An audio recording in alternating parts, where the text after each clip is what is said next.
কবি মাধবী বন্দ্যোপাধ্যায়ের লেখা মা সারদা কবিতাটি আবৃত্তি করে শোনাচ্ছি। যখন দেশব্যাপী নৈরাজ্য চলছে, একে অপরের দোষকে হাতিয়ার করে খুন রাহাজানি করে চলেছে অবাধে সামাজিক এই অবক্ষয়ের যুগে, যখন কোথাও কোনো আলোর আশা নেই, তখন এই নিকষ আঁধারে একটি মাত্র আশার আলো, মা তুমি সারদা।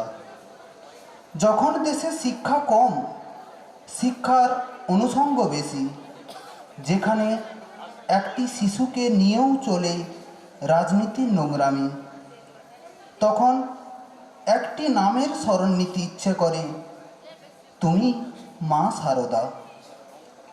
তুমি রামকৃষ্ণের সুযোগ্য সহধর্মিণী, পাহাড়ের সঙ্গে তুলনীয় তোমার ধীরতা, সাগরের সাথে তুলনীয় তোমার মনের গভীরতা। মহৎ মহৎকে চেনে জানে তুমি, তুমি মহত্তম। রামকৃষ্ণকে সম্যকভাবে চিনেছ, তুমি মা সারদা। রামকৃষ্ণের শিক্ষায় শিক্ষিত তুমি, মা সারদা।